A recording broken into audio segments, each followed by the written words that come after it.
Bismillahirrahmanirrahim. Assalamualaikum warahmatullahi wabarakatuh. Kami dari kelompok 3 akan mempresentasikan materi tentang konsep gizi seimbang dan gizi seimbang pada ibu hamil.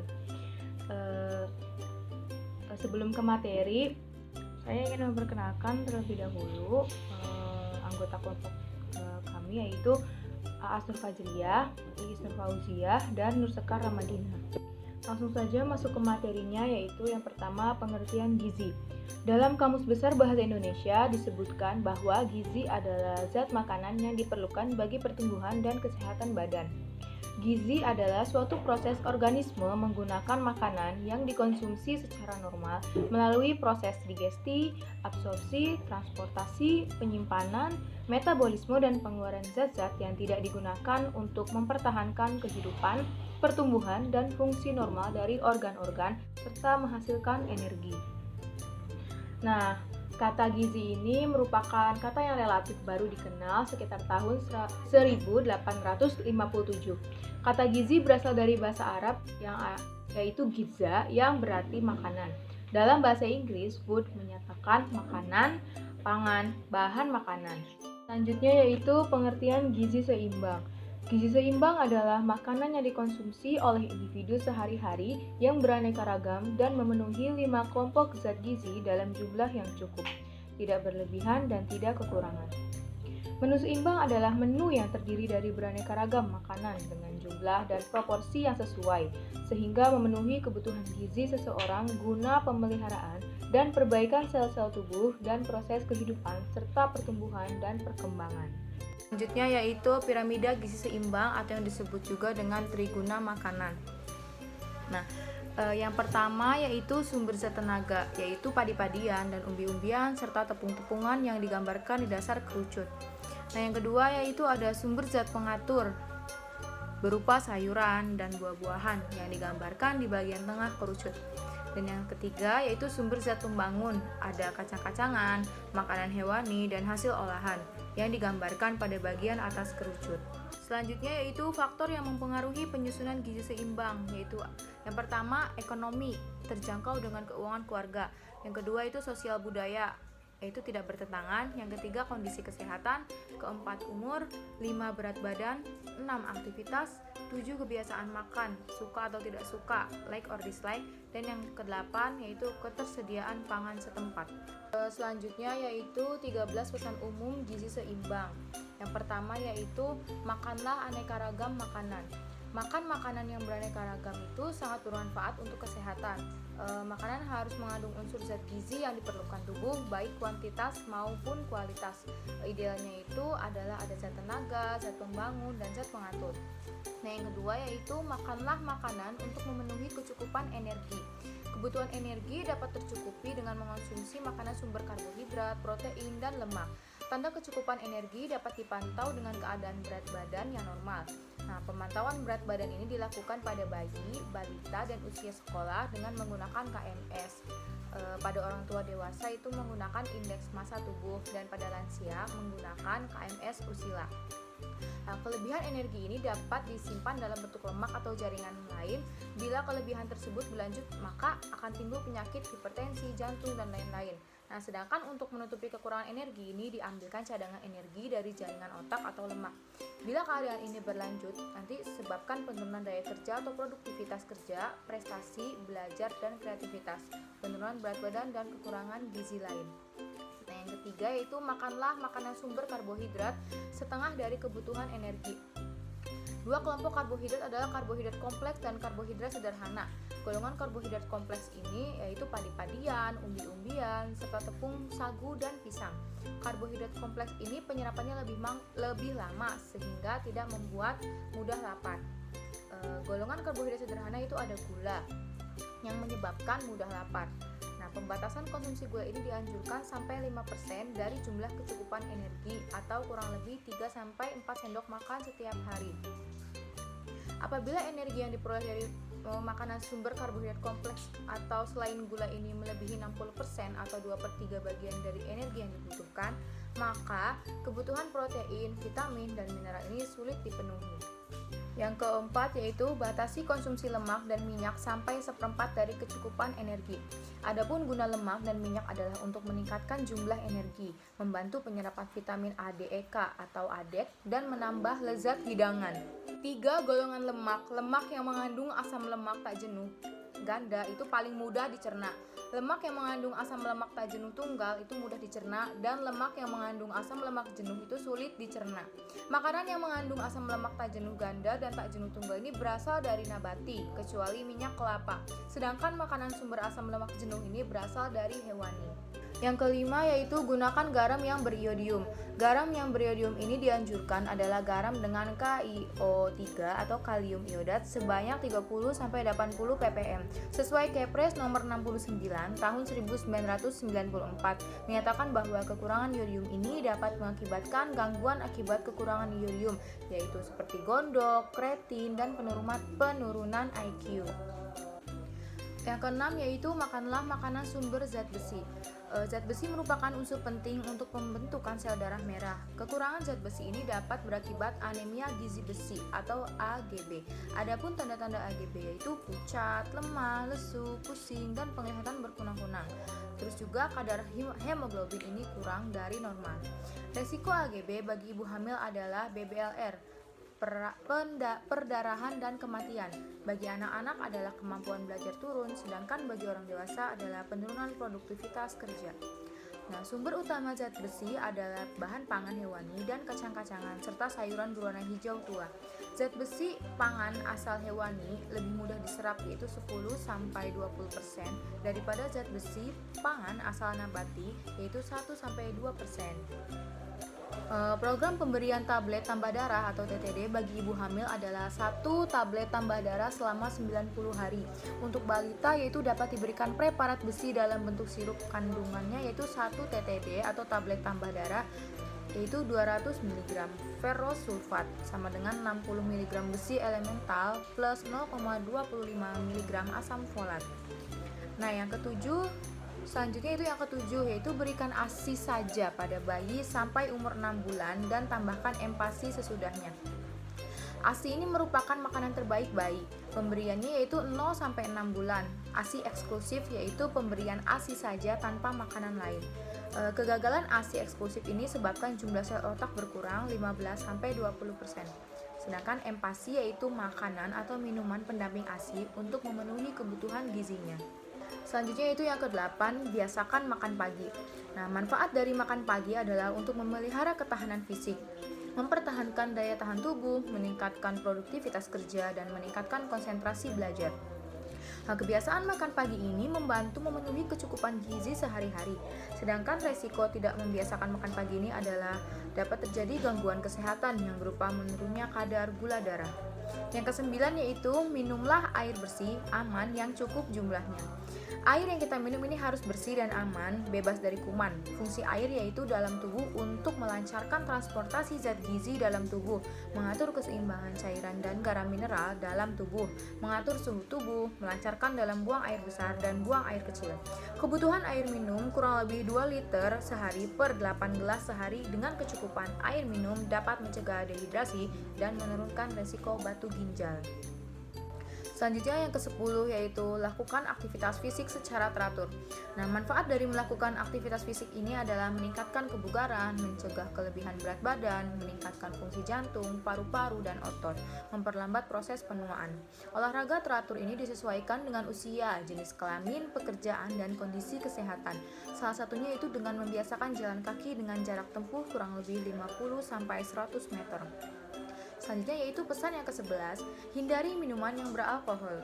Alkohol ini mengandung energi, tapi tidak terdapat unsur gizi lain. Akibat kebiasaan minuman alkohol ini adalah terhambatnya proses penyerapan gizi, hilangnya zat-zat gizi yang penting. Meski mengonsumsi makanan bergizi dalam jumlah yang cukup, kurang gizi, penyakit gangguan hati, kerusakan saraf otak, dan jaringan. Sedangkan efek samping minuman alkohol itu sering buang air kecil, ketagihan, dan hilang kendali diri. Pesan yang ke-12 yaitu makanlah makanan yang aman bagi kesehatan. Selain bergizi lengkap dan seimbang, makanan juga harus layak konsumsi, yaitu aman untuk kesehatan. Syarat makanan aman adalah wholesome, zat-zat gizi tidak banyak yang hilang dan bentuk fisiknya itu masih utuh, kecuali bila makanan sengaja akan diolah dan diubah bentuk fisiknya. Ciri makanan yang tidak sehat adalah berlendir, berjamur, aroma dan rasa berubah, lewat tanggal kadaluarsa, dan rusak pada kemasan. Terdapat zat atau bahan pengawet, cara pengolahan yang tidak benar. Dan yang pesan yang terakhir yang ke-13 yaitu bacalah label pada kemasan yang dikemas. Nah, label adalah keterangan tentang isi, jenis, ukuran bahan-bahan yang digunakan, susunan zat gizi, tanggal kadaluarsa, dan keterangan penting lainnya. Misalkan ini ada beberapa contoh singkatan dalam label ya. Misalkan ada MD yaitu makanan yang dibuat di dalam negeri, lalu MM makanan luar negeri atau import, EXP yaitu tanggal kadaluarsa. Terus ada SNI yaitu Standar Nasional Indonesia, yaitu keterangan mutu makanan telah sesuai dengan persyaratan. Dan yang terakhir itu ada SP yaitu sertifikat penyuluhan. Materi selanjutnya yang akan dibahas yaitu mengenai gizi seimbang pada ibu hamil. Nah, ibu hamil ini merupakan seorang wanita yang mengandung dimulai dari konsepsi atau bertemunya sel telur dan sel sperma sampai lahirnya janin atau jabang bayi. Nah, lamanya hamil normal ini 280 hari atau 40 minggu atau 9 bulan 7 hari, dihitung dari hari pertama haid terakhir. Nah, umur kehamilan ini terbagi dalam trimester, yaitu trimester 1 umur kehamilan itu 0 sampai 12 minggu. Trimester 2 umur kehamilan itu 13 sampai 28 minggu dan trimester 3 umur kehamilan itu 29 sampai 40 minggu. Ibu hamil ini harus mengonsumsi makanan lebih banyak karena harus memenuhi kebutuhan zat gizi untuk dirinya sendiri dan juga untuk pertumbuhan serta perkembangan janinnya. Nah, meskipun ibu hamil ini membutuhkan zat gizi yang lebih banyak dibandingkan dengan keadaan tidak hamil, tetapi konsumsi pangannya ini harus tetap beraneka ragam dan seimbang dalam jumlah dan proporsinya. Nah, janin ini mengalami pertumbuhan perkembangan ini dengan mengambil zat-zat gizi dari makanan yang dikonsumsi oleh ibunya dan dari simpanan zat gizi yang berada di dalam tubuh ibunya. Nah, selama kehamilan, seorang ibu ini harus menambah jumlah dan jenis makanan yang dimakan untuk mencukupi kebutuhan pertumbuhan janin dan juga kebutuhan ibu yang sedang mengandung janinnya. Nah, bila makanan ibu sehari-hari tidak cukup untuk yang makanan sehari-hari itu tidak cukup mengandung zat gizi yang dibutuhkan, maka janinnya ini akan mengambil persediaan yang ada di dalam tubuh ibunya, seperti misalnya sel lemak ibu, nah sebagai sumber kalori.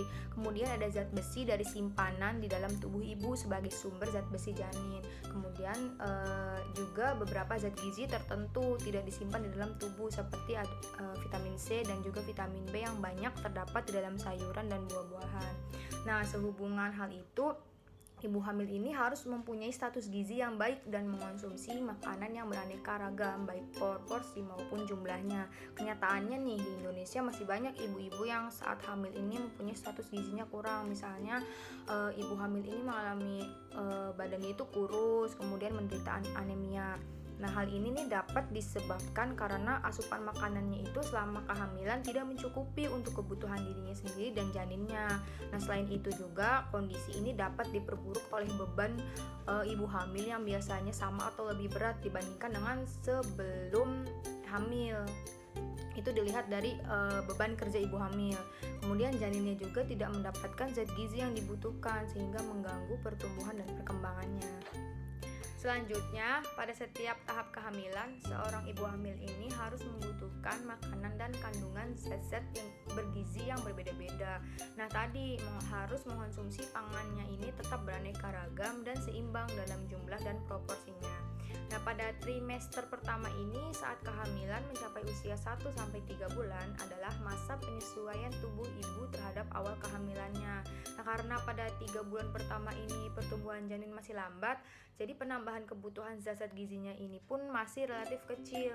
Nah, pada tahap ini ibu hamil memasuki masa anabolisme, yaitu masa untuk menyimpan zat gizi sebanyak-banyaknya dari makanan yang disantap setiap harinya untuk cadangan persediaan pada trimester berikutnya. Nah, dalam keadaan ini biasanya ibu hamil mengalami mual-mual, muntah, dan tidak berselera makan, sehingga asupan makannya ini perlu diatur.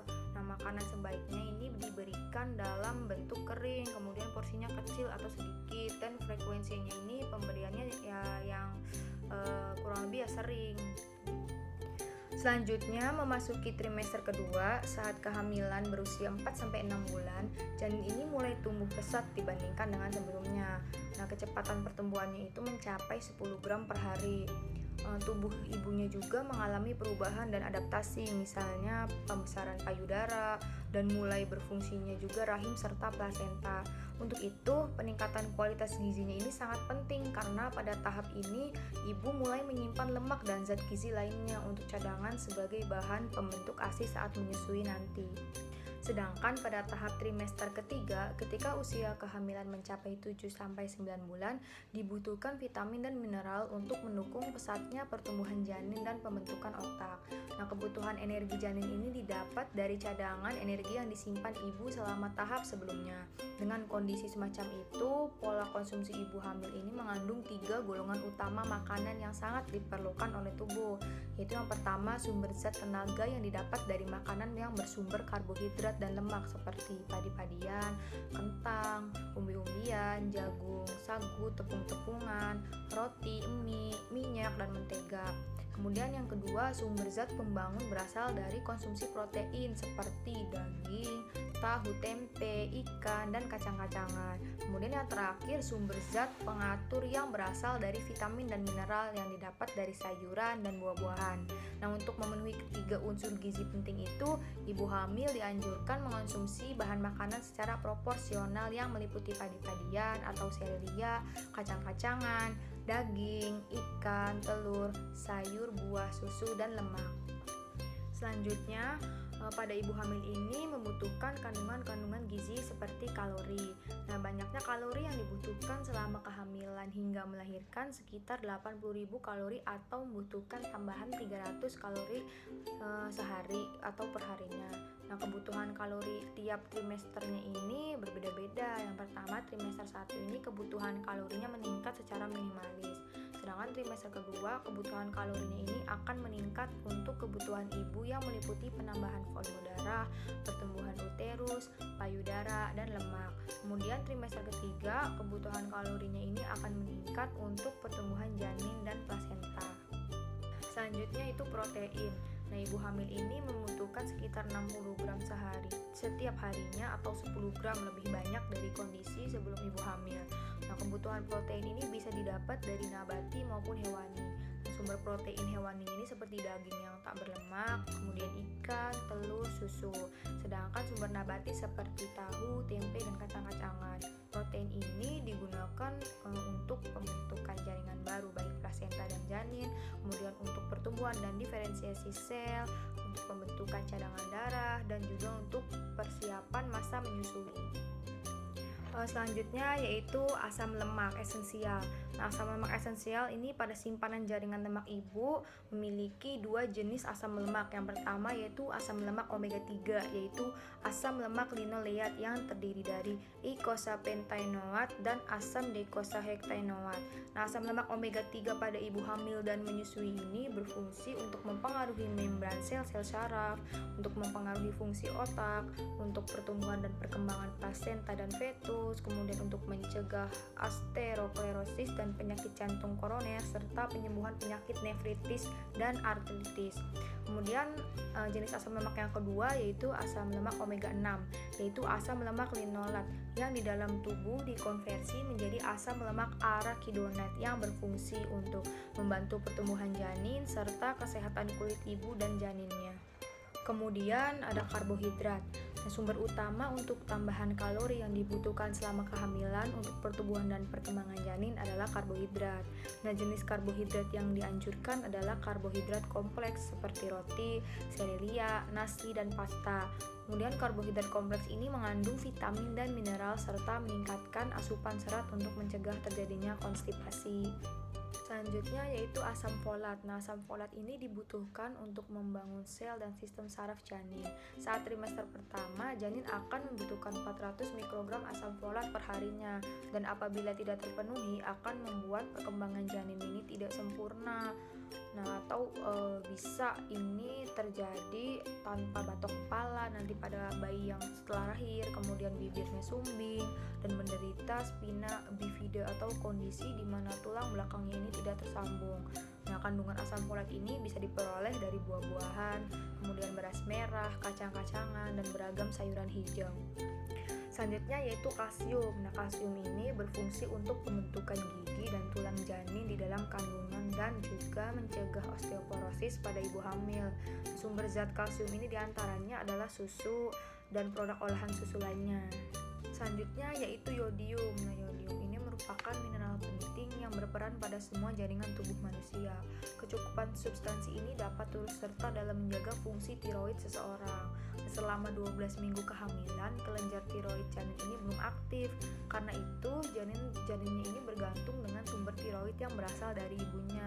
Jadi, bila selama hamil ibunya kekurangan tiroid, maka janinnya ini tidak akan mendapatkan pasokan dalam jumlah yang cukup. Nggak hanya itu, kecukupan yodium juga turut membantu perkembangan saraf pada janin. Dan jika ibu kekurangan asupan yodium, maka risikonya itu terjadi keguguran, kemudian kehamilannya bisa prematur, dan juga kematian janin akan meningkat. Nah, saat hamil, ibu disarankan untuk mengonsumsi 220 mikrogram yodium setiap harinya.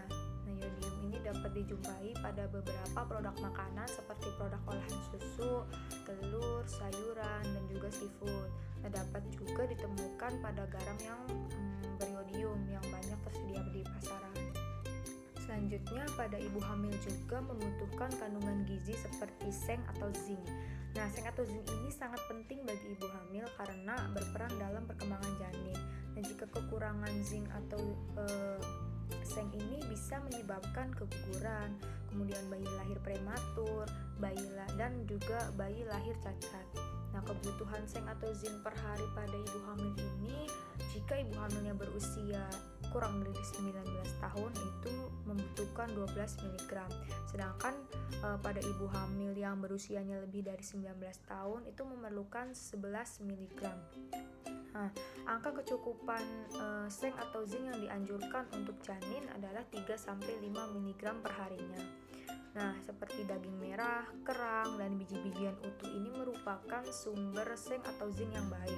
Nah, seng juga atau zinc ini juga dapat diperoleh dari ikan, kemudian kepiting, susu, produk olahan gandum, dan ragi. Pada ibu hamil juga mesti memenuhi kebutuhan vitamin. Nah, misalnya vitamin D. Nah, ibu hamil ini membutuhkan vitamin D hariannya itu sebanyak 10 mg. Nah, terpenuhinya vitamin D ini dapat membantu menunjang kesehatan tulang dan gigi. Bagi ibu hamil, vitamin D ini berfungsi untuk menunjang pertumbuhan tulang janin dalam kandungan. Nah, jika kekurangan vitamin D dapat memberikan dampak negatif pada tulang sehingga tidak tumbuh secara maksimal. Ibu hamil ini dapat mendapatkan asupan vitamin D alami dari ikan seperti salmon dan sarden, kemudian telur serta daging. Nah, vitamin lainnya juga tidak kalah penting untuk ibu hamil seperti vitamin A dan beta karoten untuk membantu pertumbuhan tulang bayi. Kemudian ada vitamin E untuk membantu membentuk tubuh dan menggunakan sel darah merah dan otot. Nah, konsumsi perharinya itu 15 mg. Kemudian vitamin C bertindak sebagai antioksidan yang mampu melindungi jaringan dari kerusakan dan membantu tubuh menyerap zat besi serta membangun sistem kekebalan tubuh yang kuat. Nah, mengkonsumsi perharinya itu 2000 mg. Kemudian ada vitamin B1, kemudian vitamin B2, vitamin B6, dan juga vitamin B12. Kebutuhan gizi pada ibu hamil selanjutnya yaitu zat besi. Nah, pada ibu hamil ini berfungsi untuk membentuk sel darah merah atau hemoglobin dan mengurangi resiko anemia pada ibu hamil.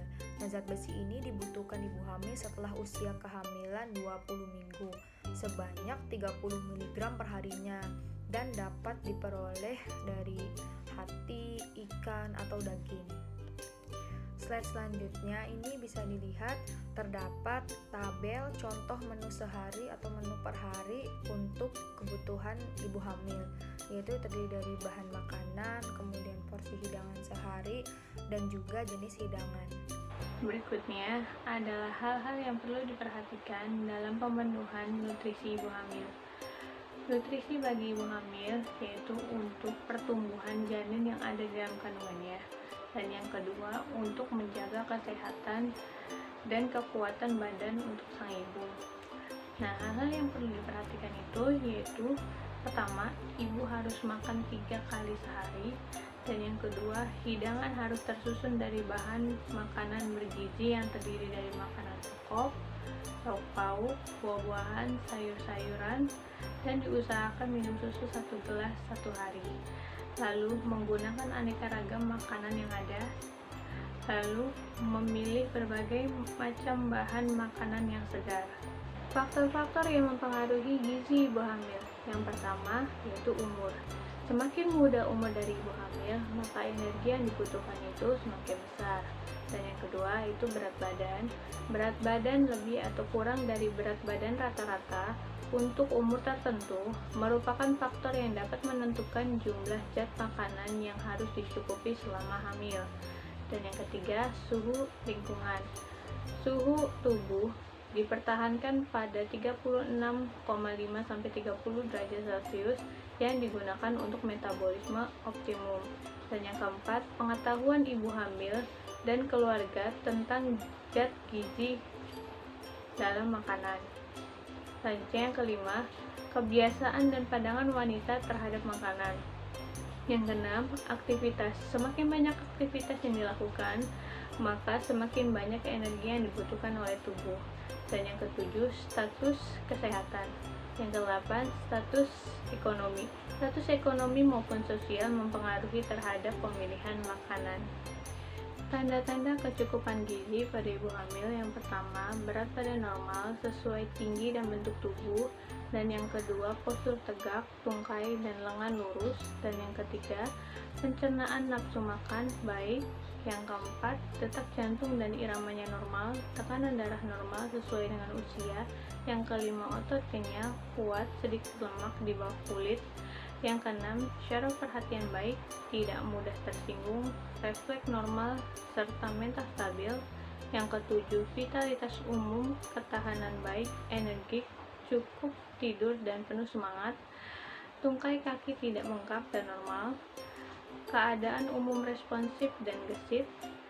Rambut mengkilat, kuat, tidak mudah rontok, dan kulit kepala normal. Kulit licin, lembab, dan segar. Muka dan leher warna sama, licin, tampak sehat dan segar. Mulut tidak ada luka, selaput merah. Gusi merah normal, tidak ada pendarahan.